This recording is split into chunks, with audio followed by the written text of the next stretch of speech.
ওয়ালাইকুম আসসালাম, আসসালামু আলাইকুম। এটার ভিতরে গরুর গোস্ত দিছি 5 কেজি। পাতিল ছোট তো এই কারণে 5 কেজি দিছি। এটা রান্না করে মানুষজন আইলেই জানি বসাইতে পারি।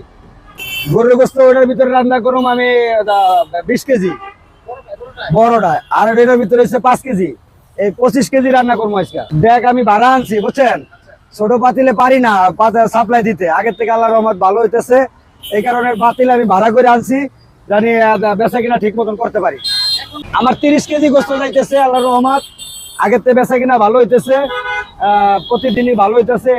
এখন চালাইছি আমি 40 কেজি, 2 দিনে 40 কেজি করে 80 কেজি চালাইছি। না আমার পাতিল পুতিল ছিল না, তারপর অনেক লোক না খেয়ে গেছে গা। দেখটা আজকে 4 দিন হয়েছে।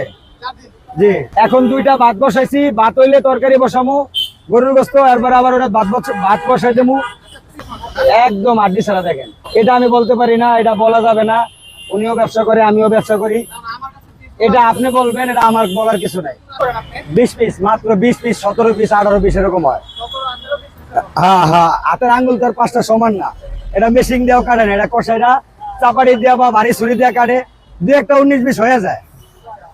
বলতে আমরা যদি 2 পিস দেই তাহলে 180 টাকা করে না রাখলে লস হয়ে যায়। যে এমনিতেই মাত্র 10 টাকা করে পার প্রতি লাভ হয় ভাত টাত খাওয়াইয়া। এর ভিতরে যদি আবার 2 পিস দেওয়া যায় 50 টাকায় বা 150 টাকায়, তাহলে লস হয় 180 টাকা দিলে তারপরে 10 টাকা থাকে। এই আর এখানে যতবার নিয়ে সমস্যা নাই, যা পেট ভরা চুক্তি খাইতে পারে না। সবজিও রান্না করি আমি, প্রতিদিন সবজি রান্না করি। সবজি দিয়ে মাত্র 50 টাকা খাইতে পারে যারা রিক্সাওয়ালা ভ্যানালা আছে, যথেষ্ট যাইতেছে। আমি এই যে ওই পাতিলটা দিয়া, বড় আরেকটা পাতিল আছে আমাদের, ওইটা দিয়ে আমি 1 পাতিল সবজি রান্ধি, ওইটা দিয়া ভাত দিয়া 50 টাকা খাওয়াইতেছি মাত্র। এটার ভিতরে 8 কেজি আলু দেবো, 8 কেজি আলু দেবো। আলু খায় বেশি মানুষ, বেশি পছন্দ করে। 1 পিস মাংস লাগে 6-7 পিস আলু নেয়।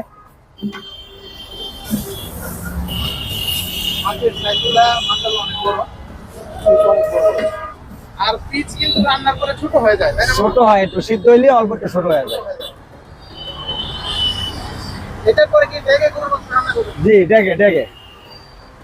আসসালামু আলাইকুম। আসসালামু আলাইকুম। ওয়ালাইকুম।